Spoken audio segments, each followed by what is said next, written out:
إله إلا الله لا إله إلا الله.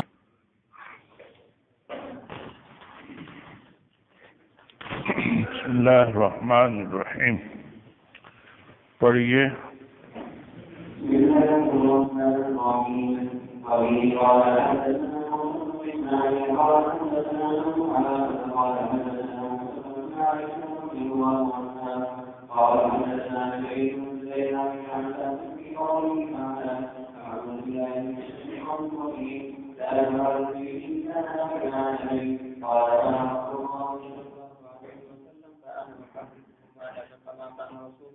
صلى الله عليه وسلم يحركهما وقال سعيد انا احركهما فراويش اولاد يحركهما فقال تحرك شخصي فانزل الله عز وجل لا تحرك به لسانك بالعجلين انا لا نحركهما قال تعالى فكنت اقرأك يا قرآن يسبح القرآن قال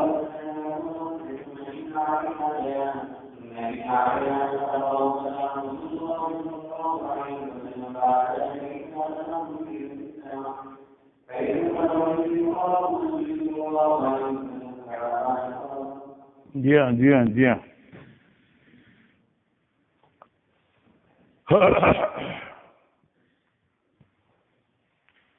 عن ابن عباس فی قوله تعالی اے فی تفسیر قوله تعالی. تفسیر کرنا چاہتے ہیں حق تعالیٰ کے ارشاد کی لا تحرک به لسانک لتعجل به.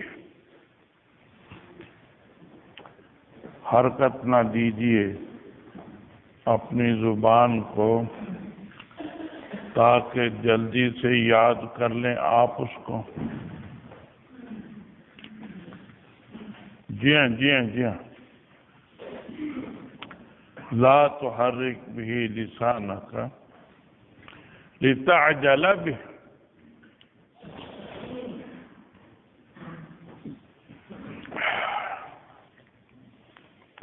آیت کا ربط ما قبل سے یہ ہے کہ پیچھے ذکر تھا ایحسب الانسان ان لن نجمع عظامہ. ایحسب الانسان ان لن نجمع عظامہ. کیا انسان یہ سمجھتا ہے کہ ہم اس کی ہڈیوں کو جمع نہیں کریں گے؟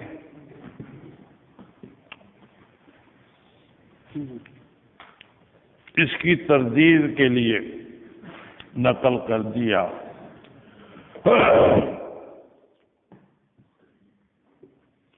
کہ جیسے ہم سینے میں قرآن پاک جمع کر سکتے ہیں ایسے ہی انسان کی ہڈیوں کو بھی جمع کر سکتے ہیں.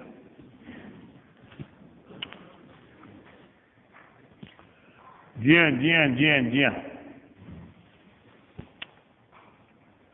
ایسے ہی پیچھے یہ بھی مذکور ہے بل الانسان علی نفسہ بصیرہ. قیامت کے دن انسان اپنے نفس پر بصیر ہو جائے گا. اس کی بھی تائید ہے کہ ہم ہاتھ پاؤں میں دل میں آیات جمع کر دیتے ہیں. دل میں جیسے ہم آیات جمع کر دیتے ہیں ایسے ہی ہاتھوں میں زبان میں پاؤں میں ہم اعمال جمع کر دیں گے اور وہ اعمال ہاتھ اور پاؤں کو وحی دیں گے. بل الانسان علی نفسہ بصیرہ، اس لیے انسان اپنے نفس پر بصیر ہو جائے گا۔ جی ہاں، اس آیت سے بھی ربط ہے، لا تحرک بہ لسانک کے لیے۔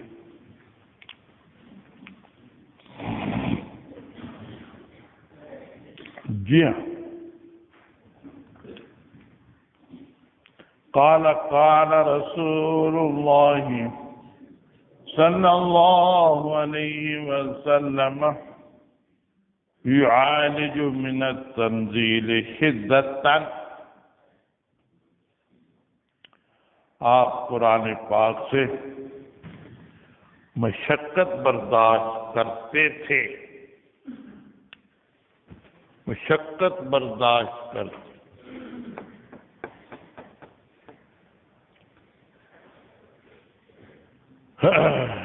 ڈرتے تھے کہ مجھے بھول نہ جائے،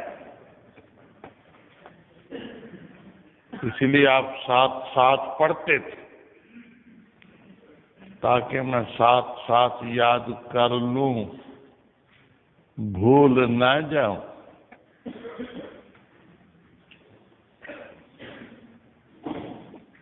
تو اس میں شدت کا بیان آ گیا،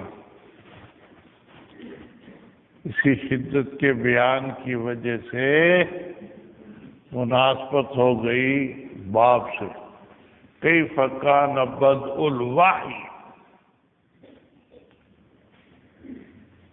شروع نزول میں شدت تھی، اس حدیث میں بھی شدت کا بیان۔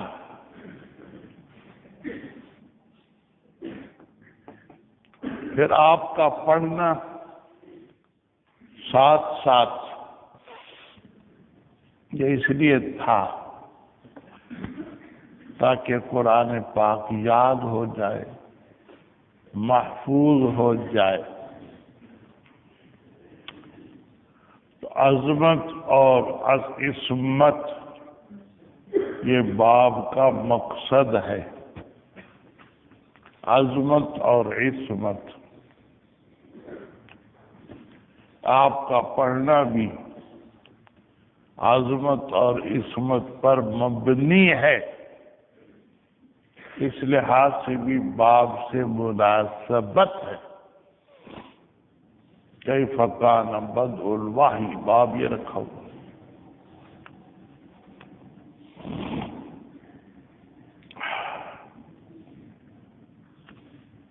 تیسرے، آپ کا پڑھنا لذت کے لیے بھی تھا، استلزازاً بھی تھا، جو عظمت پر دلالت کرتا۔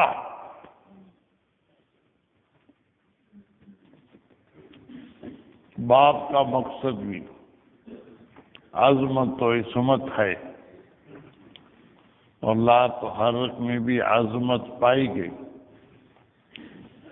اس لحاظ سے بھی باب سے مناسبت ہے۔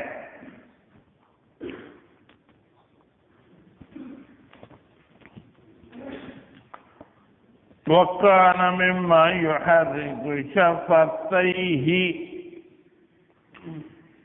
تو آپ شفتین ہلاتے تھے، آپ شفتین ہلاتے تھے۔ اشکال ہے کہ آیت میں تو تحریک لسان ہے اور حدیث میں تحریک شفتین، دونوں الگ الگ ہو گئے، تو حدیث کو مناسبت نہ رہی آیت سے۔ تحریک لسان اور ہے، تحریک شفتین اور۔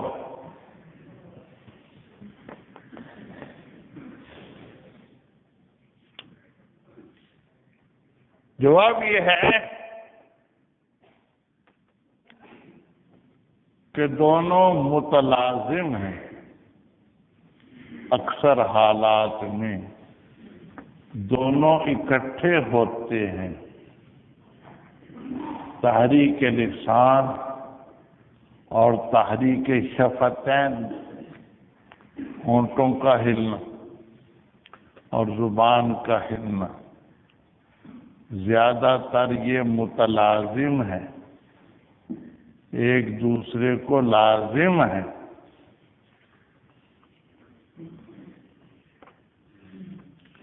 اس لیے کوئی فرق نہیں،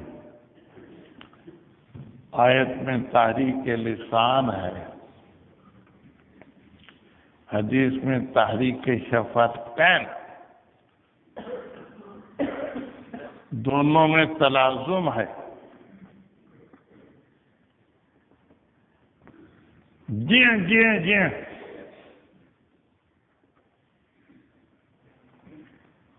دوسری توجہ یہ ہے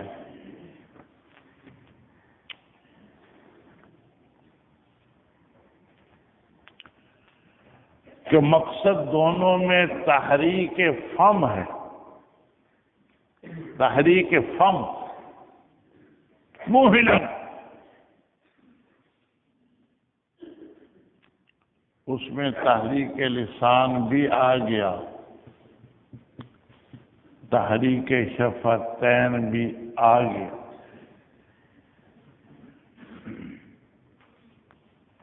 تحریک فم، تحریک فم مقصود ہے۔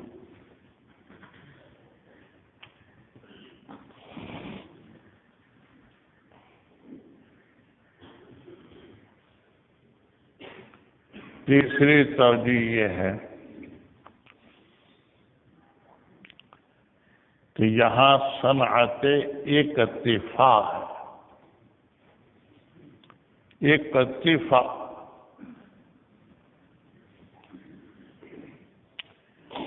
ایک چیز ذکر کر دی جائے، اس کے مناسب یا اس کی ضد خود ذہن میں آ جاتی ہے،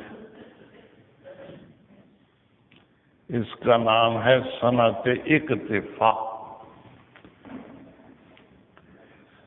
وَجَعَلَ لَكُمْ سَرَابِيلَ تَقِيكُمُ الْحَرَّ، اس میں برد خود آ گئی، تَقِيكُمُ الْحَرَّ وَالْبَرْدَ۔ جعل لكم سرابیل تقیکم الحر والبرد، برد خود آ گئی۔ سیدھے بیٹھیے، ادھر نہ دیکھیے، سیدھے بیٹھیے اور سیدھے ہو جاؤ۔ آپ کو کر پیچھے کیا دیکھتے، آپ کو کر سیدھے ہو کے بیٹھو نا۔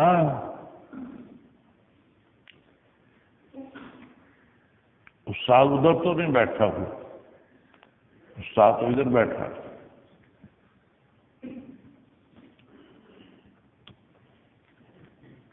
تقیکم الحر، سرابیل تقیکم الحر، اے الحر والبرد، برد خود سمجھ میں آ جاتا ہے، ذہن چلا جاتا ہے۔ اس لیے یہاں صنعت اکتفاء ہے، اس کو صنعت اکتفاء کہتے ہیں۔ ایک چیز ذکر کر دیں، اس کی ضد یا اس کا مناسب خود ذہن میں آ جاتا۔ یہاں بھی ایسا ہی ہے، لسان سے شفتین ذہن میں آ جاتے اور شفتین سے لسان ذہن میں آ جاتے۔ چنانچہ بخاری شریف کی کتاب التفسیر میں یہی روایت آئی ہے، اس میں دونوں جمع ہے کہ جریر اس کے راوی، فکان مما یحرک لسانہ وشفتیہ، فکان مما یحرک لسانہ وشفتیہ، دونوں مراد۔ اس لیے اگر آیت میں لسان ہے تو شفتین اکتفان آ جائے، حدیث میں اگر شفتین ہے تو لسان اکتفان آ جائے، اس لیے حدیث آیت کے مطابق ہے۔ وَقَانَ مِمَّا يُحَرِّكُ شَفَتَيْهِ، شفتین کو آپ ہلاتے تھے۔ فَقَالَ ابْنُ عَبَّاسٍ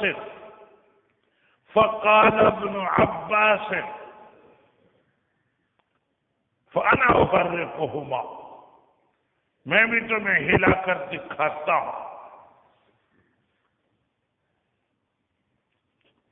جی ہاں، میں بھی تمہیں ہلا کر دکھاتا ہوں۔ یہ جملہ معترضہ ہے، جملہ معترضہ فا کے ساتھ بھی آ جاتا ہے، یہ فا کے ساتھ ہے۔ فقال ابن عباس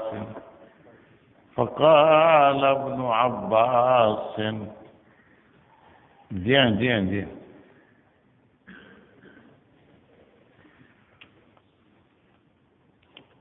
وَعْلَمْ فَعِلْمُ الْمَرْءِ يَنْفَعُهُ أَنْ سَوْفَ يَأْتِي كُلُّ مَا قُدِرَ۔ وَعْلَمْ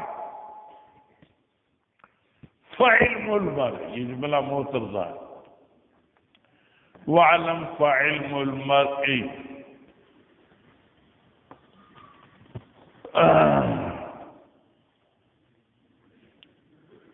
وَعْلَمْ فَعِلْمُ الْمَرْءِ يُحْسِنُهُ، فَعْلَمْ فَعِلْمُ الْمَرْءِ يَنْفَعُ أَنْ سَوْفَ يَأْتِي كُلُّ مَا قُدِرَ، مفعول آگے آ رہا ہے وَعْلَمْ، درمیان میں جملہ معترضہ ہے، ایسے یہاں پر فا کے ساتھ جملہ معترضہ ذکر کیا گیا ہے۔ فقال ابن عباس،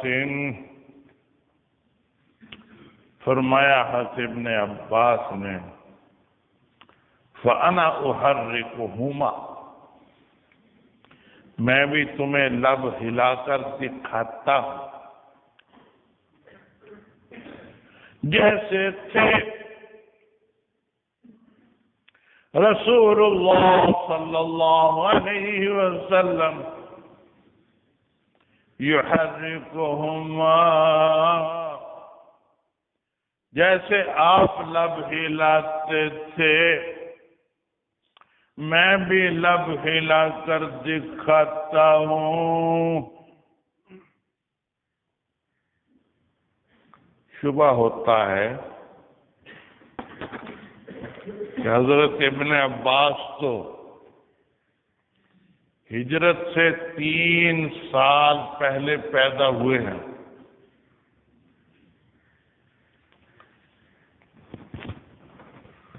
اور یہ تحریک لسان کا واقعہ تو شروع وحیم کا ہے، شروع وحیم میں آپ ساتھ پڑھتے تھے، یہ تو شروع ہی میں موجود ہی نہیں تھے دنیا میں، انہوں نے کیسے دیکھ لیا نبی پاک صلی اللہ علیہ وسلم کو لب ہلاتے ہوئے؟ انہوں نے کیسے دیکھا؟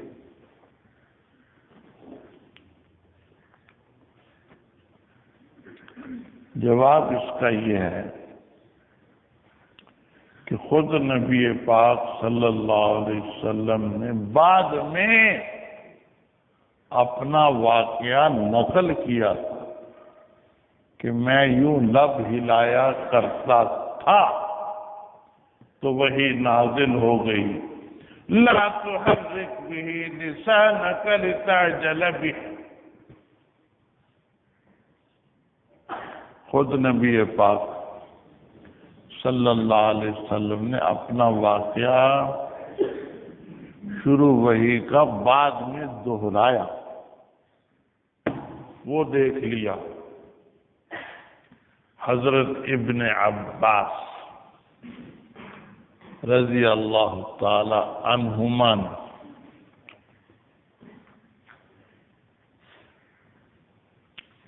یا کسی اور صحابی نے یہ واقعہ نقل کیا حضرت ابن عباس کے پاس،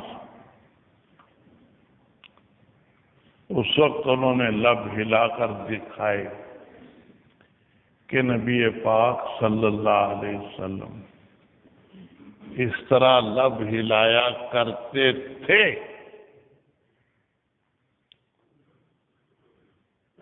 جی ہاں جی ہاں جی ہاں، اس لیے نقل کر رہے ہیں حضرت ابن عباس۔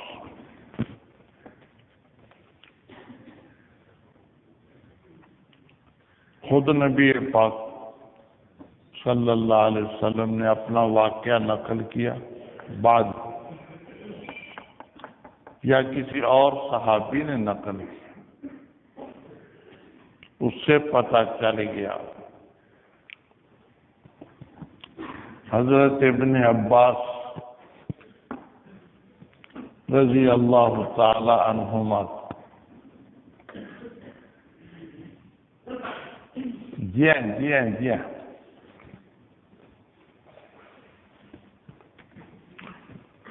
یا کسی صحابی نے دیکھا، اس نے بتایا حضرت ابن عباس رضی اللہ تعالی عنہما، فقال ابن عباس انا احرکہما لکم کما کان رسول اللہ صلی اللہ علیہ وسلم یحرکہما۔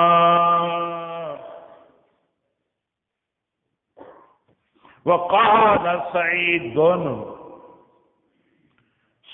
بن جبیر فرماتے ہیں انا احرکہما کما رأیت ابن عباس یحرکہما فحرک شفتیہ۔ تو حضرت ابن عباس کے شاگرد اور سعید بن جبیر نے بھی لب ہلا کر دکھا دیا، آگے ان کے شاگرد نے بھی، آگے ان کے شاگرد نے بھی، آگے ان کے شاگرد نے۔ جی ہاں جی ہاں جی ہاں، میں بھی آپ کو لب ہلا کر دکھاتا ہوں۔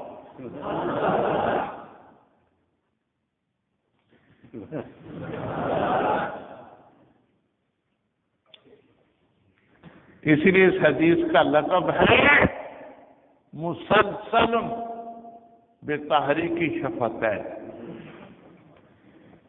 اس حدیث کا لقب مسلسل بتحریک شفتین، اس حدیث میں ہر استاد نے اپنے شاگرد کو لب ہلا کر سکھا دیا۔ میں نے بھی آپ کو لب ہلا کر سکھا دیا، ایک دفعہ اور دکھا دیتا ہوں۔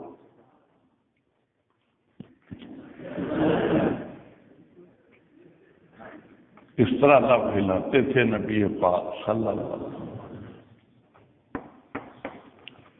ایک حدیث کا لقب ہے مسلسل بالماء والتمر، مسلسل بالماء والتمر۔ آپ تو اس طرف ہوتے تھے، وہاں کیسے بیٹھتے؟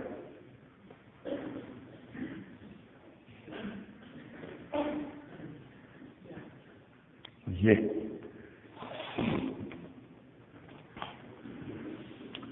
ایک حدیث کا لقب ہے مسلسل بالماء والتمر،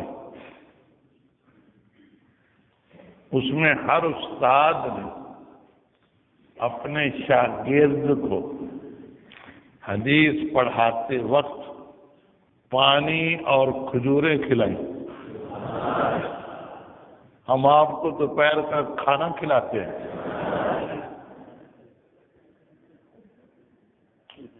دوپہر کا کھانا نہیں کھاتے آپ، یہ ہماری وجہ سے تو ہوتا ہے۔ اسی لیے اس حدیث کا لقب ہے مسلسل بالماء والتمر۔ ایک حدیث کا لقب ہے مسلسل بالحنفیت، اس میں راوی حنفی ہے۔ ایک حدیث کا لقب ہے مسلسل بالشافعۃ، مسلسل بالشافعۃ، اس حدیث کے راوی شافعی المذہب۔ ایک حدیث کا لقب ہے مسلسل بالنحات، نحات، اس حدیث کے راوی نحوی ہیں، نحو کے امام ہیں۔ جی جی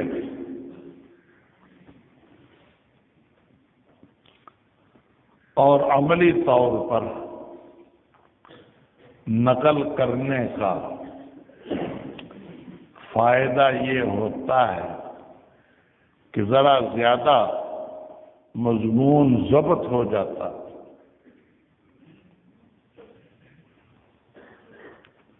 دوسرے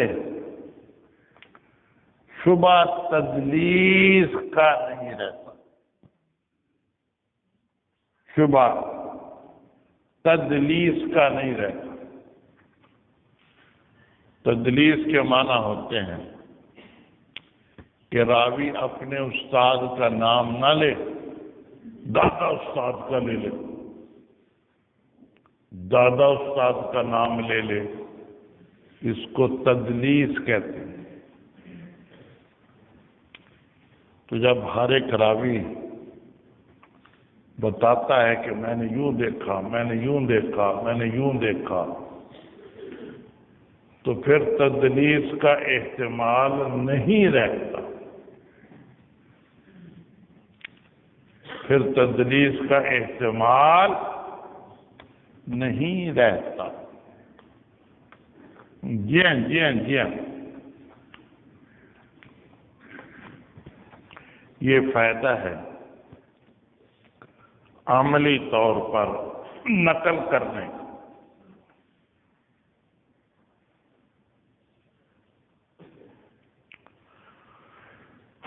فَأَنزَلَ اللَّهُ تَعَالَى، تو یہ آیت نازل ہو گئی، لَا تُحَرِّكْ بِهِ لِسَانَكَ لِتَعْجَلَ بِهِ إِنَّ عَلَيْنَا جَمْعَهُ وَقُرْآنَهُ، ہمارے ذمے ہے کہ ہم آپ کے دل میں جمع کریں گے قرآن پاک.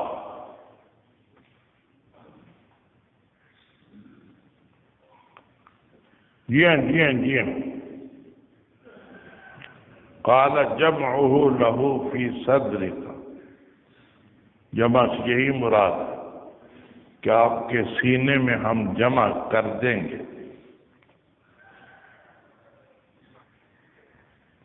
فَإِذَا قَرَأْنَاهُ فَاتَّبِعْ قُرْآنَهُ، جب ہم پڑھیں یعنی ہمارا وکیل پڑھے. جبریل علیہ السلام اللہ تعالیٰ کے وکیل تھے. وکیل کے پڑھنے کو اپنا پڑھنا قرار دیا. جب ہم پڑھیں یعنی ہمارا وکیل پڑھے. جماعت میں بھی امام وکیل ہوتا ہے، اس کا پڑھنا سب کی طرف سے کافی ہو جاتا ہے. اس لیے پیچھے پڑھنے کی اجازت نہیں ہے. فَإِذَا قَرَأْنَاهُ فَاتَّبِعْ قُرْآنَهُ، ان کے پڑھنے کا آپ اتباع کریں، آپ خود نہ پڑھیں، ان کے پڑھنے کو سنیں. جی ہاں جی ہاں جی ہاں. قرآن کا لفظ استعمال فرمایا، اس لیے لفظ قرآن جب آتا ہے تو یہی کتاب مراد ہوتی. یہ پڑھنے کے ذریعے سے نازل ہوئی. کتاب کا لفظ جہاں آتا ہے تو مطلقاً کتاب سے مراد تورات ہوتی ہے، کیونکہ وہ لکھی ہوئی دی گئی تھی. وہ لکھی ہوئی دی گئی تھی. کتاب تورات، قرآن یہ ہماری کتاب ہے. قال فاستمع له، آپ غور سے سنیے. وانصت، اور خاموش رہیے. ثم ان علینا بیانہ، ثم ان علینا بیانہ، ثم کے ساتھ فرما دیا پھر ہمارے ذمہ بیان بھی ہے، وضاحت بھی ہے. ثم تراخی کے لیے ہوتا ہے. اس سے ثابت ہوا کہ بعض دفعہ بیان دیر سے بھی ہوتا تھا.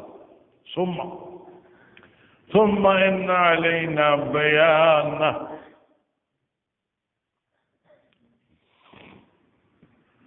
جب یہ آیت نازل ہوئی للہ ما فی السماوات ما فی الارض،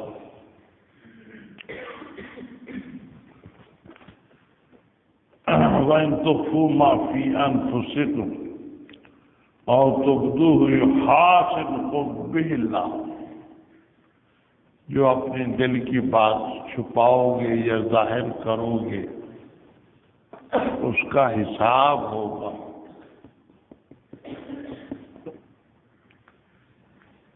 تو صحابہ اس کو عام سمجھے، اختیاری یا غیر اختیاری. ڈر گئے کہ غیر اختیاری کو ہم کیسے سنبھالیں. وَإِن تُخْفُوا مَا فِي أَنفُسِكُمْ أَوْ تُبْدُوهُ يُحَاسِبْكُم بِهِ اللَّهُ.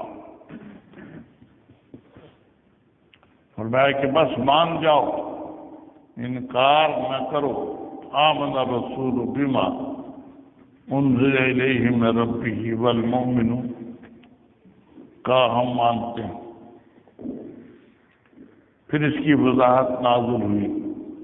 لا یکلف اللہ نفسا الا وسعها لها ما کسبت وعلیہا ما اکتسبت. مراد اختیاری ہے، اپنے اختیار سے جو سوچو گے اس پر پکڑ ہو. یہ وضاحت آ گئی. یہ کچھ دیر سے آئی، کچھ دیر سے آئی. یہاں یہی بیان کیا جا رہا ہے. ثم ان علینا بیانہ، ثم ان علینا بیانہ، پھر ہمارے ذمہ اس کا بیان بھی ہوتا ہے. ثم کے ساتھ فرما دیا. معلومہ کے بیان میں بعض دفعہ تاخیر بھی ہو جاتی ہے. ثم ان علینا بیانہ،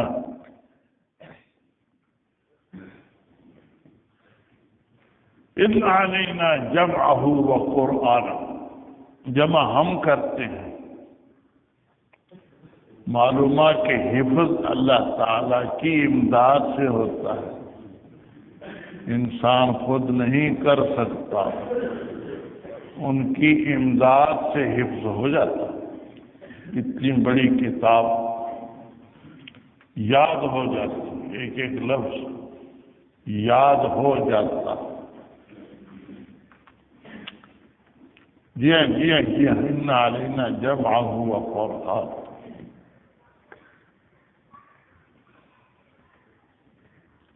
ہمارے ذمہ ہے کہ ہم جمع کریں اور تمہاری زبان پر جاری کریں.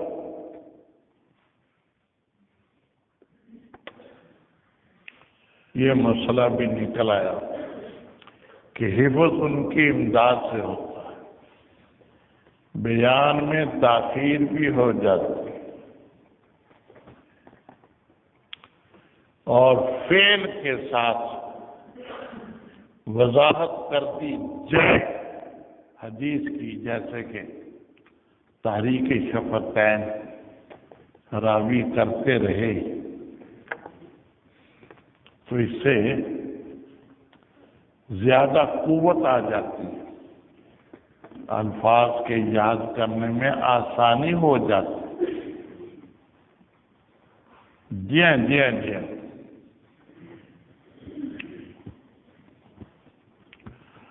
ثم ان علینا ان نقرأہ، یہاں یہ وضاحت کی گئی ان علینا بیانہ کی. ثم ان علینا ان نقرأہ، ہمارے ذمہ ہے کہ ہم اس کی قرأت جاری کریں. اشکال ہوتا ہے کہ یہ تو تکرار ہے، پیچھے آ چکا. ان علینا جمعہ وقرآنہ، ہمارے ذمہ ہے کہ ہم جمع بھی کریں گے اور قرآن آپ کی زبان پر جاری بھی کریں گے. یہ بات تو پیچھے آ گئی، لیکن یہاں ثم ان علینا بیانہ کی تفسیر میں بھی یہی ہے. ثم ان علینا ان نقرأہ، ہم پڑھیں گے، آپ کو پڑھوائیں گے، آپ کی زبان پر جاری کریں گے.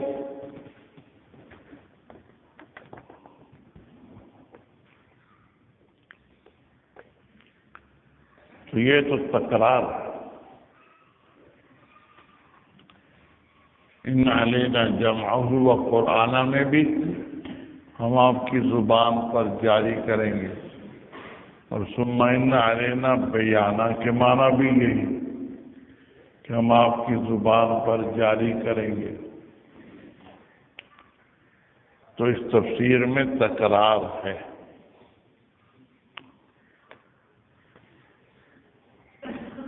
اس کی ایک توجہ تو یہ کی گئی ہے کہ زبان پر جاری کرنے کے 2 درجے ہیں.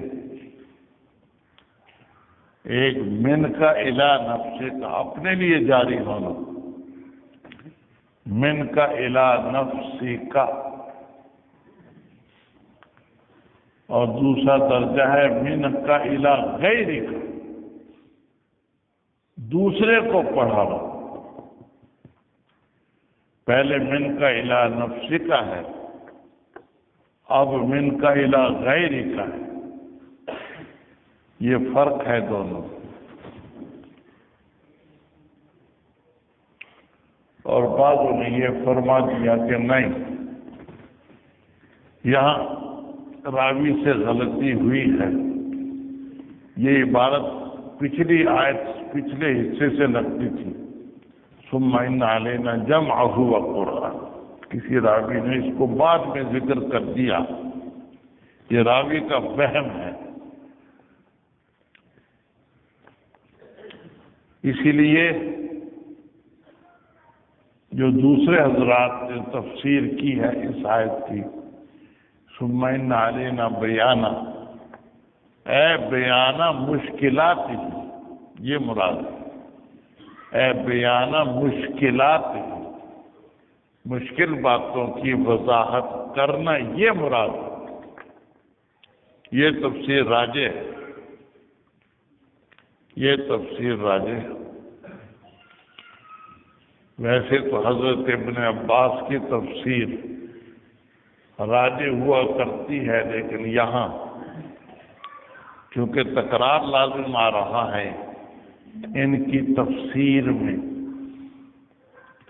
دوسرے حضرات کی تفسیر میں تکرار نہیں ہے۔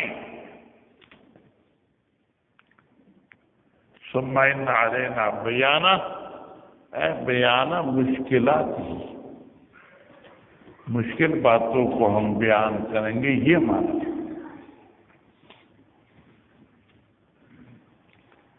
اس لیے یہاں دوسرے حضرات کی تفسیر راجح ہے۔ جی فَكَانَ رَسُولُ اللَّهِ صلی اللہ علیہ وسلم بعد ذلك اذا اتاه جبریل، جب آتے تھے جبریل علیہ السلام، استماع، تو سنتے رہتے تھے، ساتھ ساتھ پڑھتے نہیں تھے۔ فَإِذَا انطَلَقَ، جب چلے جاتے جبریل علیہ السلام، قرأہ النبی صلی اللہ علیہ وسلم کما قرأہ، جب وہ چلے جاتے تو آپ ویسا ہی پڑھ لیتے جیسے انہوں نے پڑھا تھا۔ جی ہاں جی ہاں جی ہاں،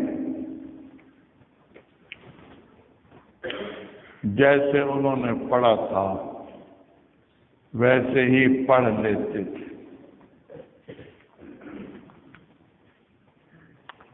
ایک مناسبت باب سے یہ بھی بیان کی گئی ہے کہ نبی پاک صلی اللہ علیہ وسلم کا پڑھنا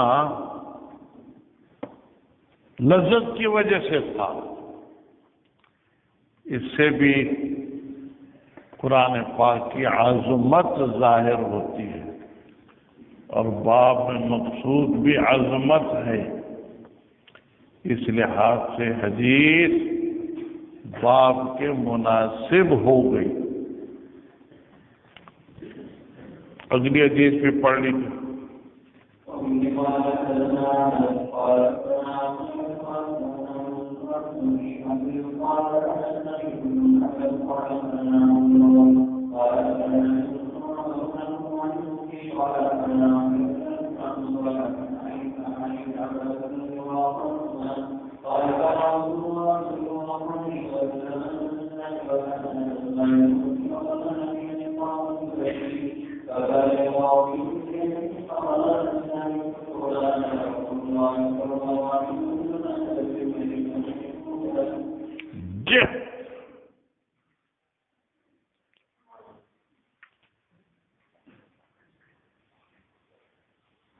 كان رسول الله صلى الله عليه وسلم أجود الناس،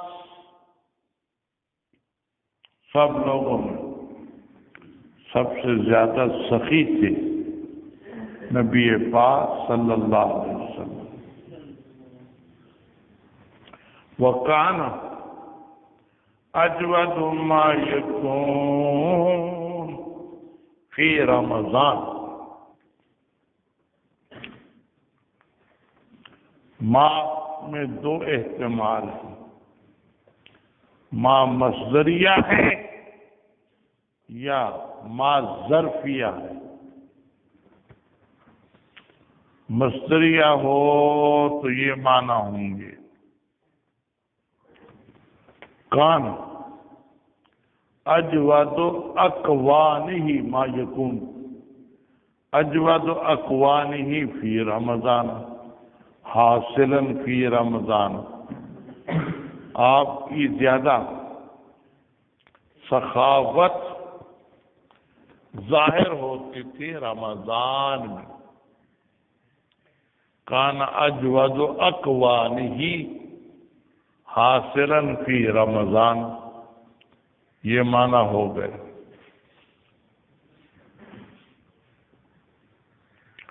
یا ما ظرفیہ ہے اور اجودہ منصوب ہے، اور کانا کی ضمیر لوٹتی ہے نبی پاک صلی اللہ علیہ وسلم کی طرف۔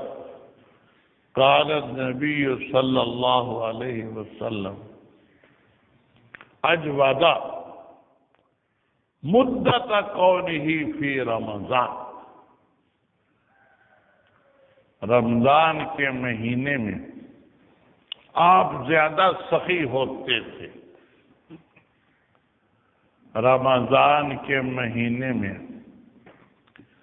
آپ زیادہ سخی ہوتے تھے۔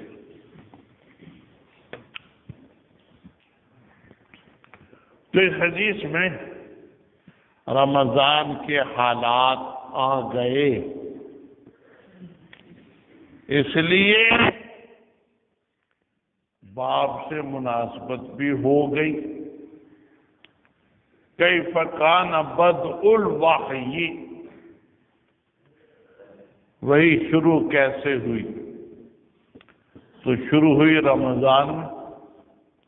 اس حدیث میں بھی رمضان کے حالات ہیں۔ رمضان میں قرآن پاک اترنا شروع ہوا، 17 رمضان یا 24 رمضان کو شروع کی آیتیں نازل ہوئیں، اور اس سے پہلے جو لوح محفوظ سے پہلے آسمان تک پہنچایا گیا ہے قرآن پاک، یہ بھی رمضان شریف میں لیلۃ القدر میں پہنچایا گیا۔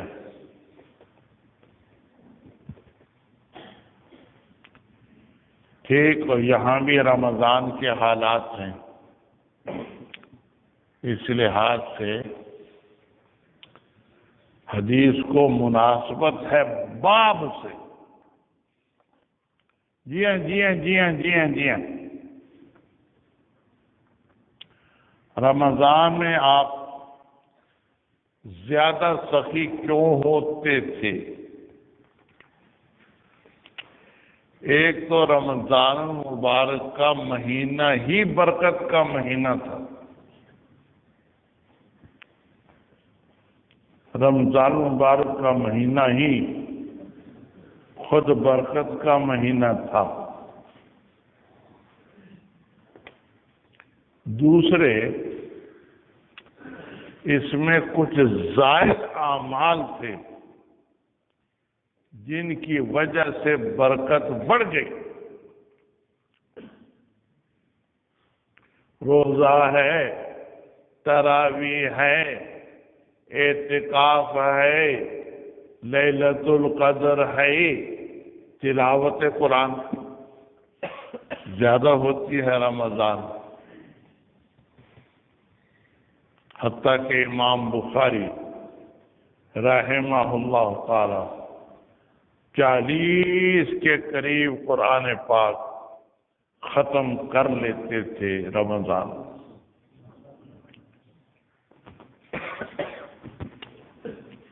جی ہاں اعمال رمضان کی وجہ سے سخاوت بڑھ جاتی تھی۔ اس کے علاوہ ملاقات ہوتی تھی جبریل علیہ السلام کی، نیکوں سے ملاقات، یہ بھی ترقی کا ذریعہ ہوتی ہے۔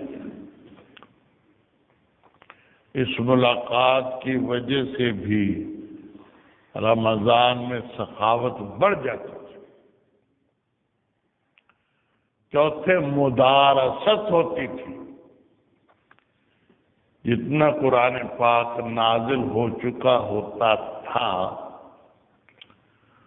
اتنے کی مدارست ہوتی تھی، ایک دوسرے کو سناتے تھی نبی پاک صلی اللہ علیہ وسلم اور جبریل علیہ السلام۔ اس مدارست کی وجہ سے آپ کی سخاوت بڑھ جاتی ہے۔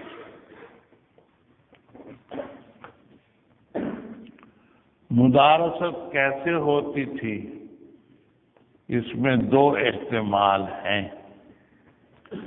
یا تو باری باری دونوں حضرات پڑھتے تھے، مثلا 10 آیتیں جبریل علیہ السلام نے پڑھی، پھر وہی 10 آیتیں یا اگلی 10 آیتیں نبی پاک صلی اللہ علیہ وسلم نے پڑھی۔ اس طرح باری باری پڑھتے تھے۔ دوسرا احتمال یہ بھی ہے کہ دونوں حضرات اکٹھے ہی پڑھ لیتے تھے، سنتے بھی تھے پڑھتے بھی تھے، سنتے بھی تھے پڑھتے بھی تھے، دونوں کام اکٹھے ہو جاتے تھے۔ یہ بھی احتمال۔ تو اس مدارست کی وجہ سے بھی آپ کی سخاوت بڑھ جاتی تھی۔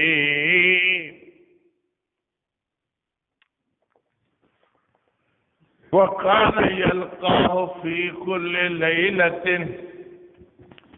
جبریل علیہ السلام ملنے آتے تھے ہر رات میں رمضان سے، فَيُدَارِسُهُ الْقُرْآنَ، پس تکرار کرتے تھے قرآن پاک۔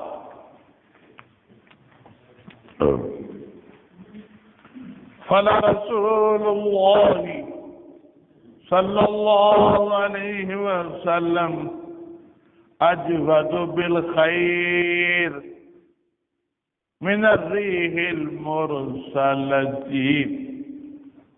آپ بھلائی کے ذات زیادہ سخی ہوتے تھے من الریح المرسلۃ،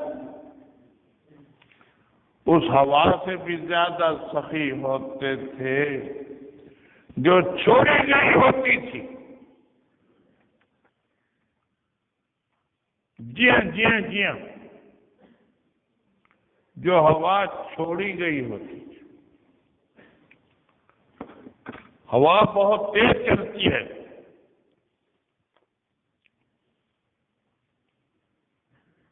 جب فرشتے اس کو پکڑ لیتے ہیں جیسے گھوڑے کی لگامیں کھینچ لیتے ہیں تو پھر کچھ آہستہ ہو جاتی ہے، فرشتے ڈھیلی چھوڑ دیں تو بہت تیز چلتی آندھی کی طرح، پھر آندھی بن جاتی ہے۔ تو ریح مرسلہ میں الف لام یا تو جنس کا ہے، مطلقاً چھوڑی ہوئی ہوا، چھوڑی ہوئی ہوا، فرشتے کھینچے نہیں تو بہت تیز چلتی، نبی پاک صلی اللہ علیہ وسلم اس سے بھی زیادہ تیز تھے سخاوت میں.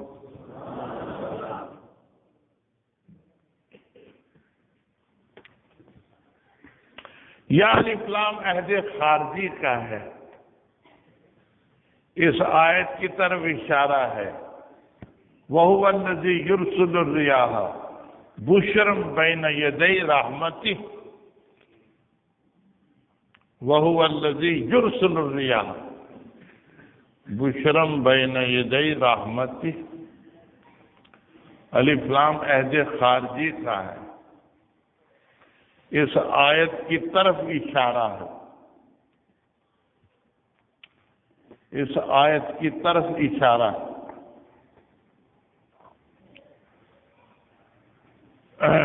جو آیت میں ہوا مذکور ہے اس سے بھی زیادہ آپ سخی ہوتے تھے. آپ کا نفع اس سے بھی زیادہ لوگوں کو پہنچتا تھا.